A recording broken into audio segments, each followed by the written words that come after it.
Hi, my name is खुशी। आज मैं एक प्रेज़ेंटेशन देने जा रही हूँ जिसमें कि कंप्यूटर के पार्ट्स और उसके एआई टूल्स होंगे कुछ उसके एग्ज़ाम्पल के साथ।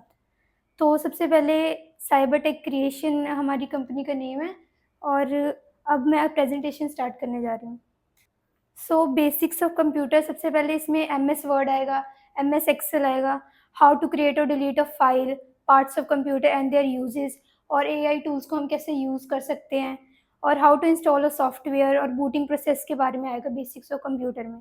और हमारा गोल है कि किसी भी जैसे कि हमें किसी को भी कोई भी स्किल आनी चाहिए, ये हमारा गोल है। साइबरटेक क्रिएशन एक मार्केटिंग कंपनी है, वेब डेवलपमेंट, कोडिंग एक्सेट्रा इसमें सब कुछ होता है। और इंट्रोडक्शन से अगर हम स्टार्ट करें कंप्यूटर की तो ये एक इलेक्ट्रॉनिक डिवाइस है। इलेक्ट्रॉनिक डिवाइस तो सभी होते हैं लेकिन इसमें क्या होता है इन्फॉर्मेशन स्टोर होता है जो कि बाकी किसी में और स्टोर नहीं हो सकता। ये इसमें स्पेशल फीचर है कि ये सिर्फ इन्फॉर्मेशन स्टोर कर सकता है। और इसके अंदर यूज़र जो है इनपुट देता है, उसमें प्रोसेसिंग होने के बाद आउटपुट बाहर आता है।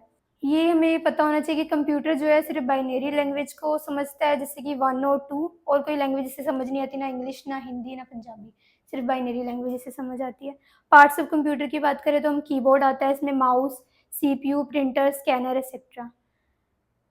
अब एक्सप्लेनेशन की बात करें तो कीबोर्ड होता है जिसमें हम कीबोर्ड से हम इनपुट डाल सकते हैं किसी भी कंप्यूटर में। और माउस भी एक माउस शेप्ड का होता है, उससे भी हम इनपुट से ही उससे ही हम वर्क कर सकते हैं। सीपीयू को ब्रेन कहा जाता है कंप्यूटर का क्योंकि इसमें प्रोसेसिंग होती है, उसी से आउटपुट आता है। प्रिंटर को हम प्रिंट करने के लिए इमेजेस को यूज़ कर सकते हैं। उसके प्रिंटर क्या है? इनपुट डिवाइस है या आउटपुट डिवाइस है? Output device. ओके। अब आ गया एआई। एआई क्या होता है? Artificial intelligence. ये एक मशीन होती है जो ह्यूमन की तरह थिंक कर सकती है, हमसे सीखती भी है कि जो हम इसको बोलते हैं तो वो हमारी चीज़ों को ऑब्जर्व करती है और उस हिसाब से हमको हमारा रिजल्ट देती है। इसके बहुत सारे टूल्स हैं जैसे chat GPT, black box AI और आइडियोग्राम। उसमें सबसे पहले चैट जीपीटी। चैट जीपीटी में हम कोई भी क्वेश्चन डाल सकते हैं, उसको उससे हमको हमारा आंसर मिल जाएगा। और इससे हम जैसे अभी ट्रेंड चला था घिबली ट्रेंड का, इससे हम वो भी फ़ोटो भी ले सकते हैं, जनरेट कर सकते हैं। और एक है आइडियोग्राम। आइडियोग्राम में हम अच्छे-अच्छे जैसे फ़ोटो बना सकते हैं जो एक सिंबल रिप्रेज़ेंट कर रहा होगा। इसके लिए सबसे पहले हमें प्रॉम्प्ट चाहिए होगा। प्रॉम्प्ट हम चैट जीपीटी से ले सकते हैं उसका। और प्रॉम्प्ट इसमें एक एक अच्छा सा डालने के बाद ये हमें बहुत अच्छी 4 फ़ोटो ही देगा, जनरेट करके देगा, उसमें से हमें कोई एक सिलेक्ट करनी होगी। आप एक काम करो, चैट जीपीटी से कोई एक प्रॉम्प्ट जनरेट करवाना, ठीक है? कोई भी इमेज आपके माइंड में हो या फिर कुछ भी जनरेट करवा सकते हो। तो बस 16:9 उसका होना चाहिए। विड्थ 16:9 एक जनरेट करवा कर दिखाओ। 16:9। हाँ, उसका विड्थ होना चाहिए। जैसा जनरेट करवा रहे हो उस तरीके से जनरेट करवा कर दिखाओ।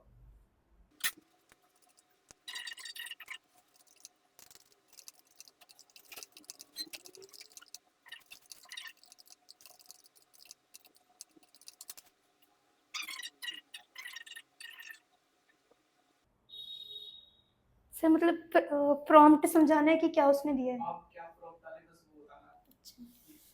तो बेसिकली मैंने ये प्रॉम्प्ट दिया है कि मैं पंजाब में रहती हूँ तो मेरे को उससे रिलेटेड एक प्रॉम्प्ट चाहिए, उसके कल्चर को शो करता हो, वो सिंबल, स्टाइल वगैरह को शो करता हो, तो वो प्रॉम्प्ट है।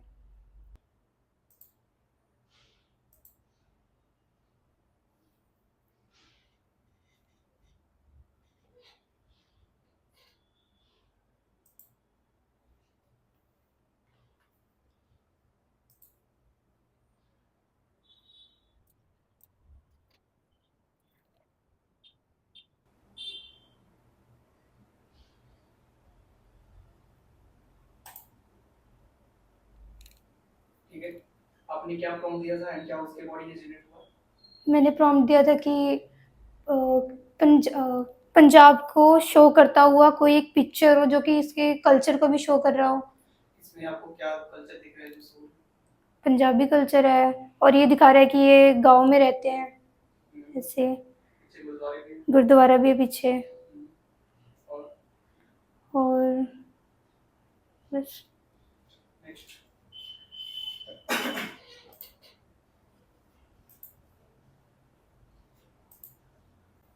सो आइडियोग्राम का काम यही होता है कि हमें वो पिक्चर जनरेट करके देता है जब हम उसे प्रॉम्प्ट देंगे। ये एआई के द्वारा बनाई हुई 2 पिक्चर है, एक ये और ये। ये आपने जनरेट किया है? No sir. Okay. So last में मैं ये कहना चाहती हूँ कंप्यूटर की नॉलेज क्रूशियल है, इम्पोर्टेंट है सबके लिए और हमें हमेशा सीखते रहना चाहिए क्योंकि लाइफ नेवर स्टॉप टीचिंग, वो हमें सिखाना बंद नहीं करेगी, इसलिए हमें सीखते रहना चाहिए। Thank you.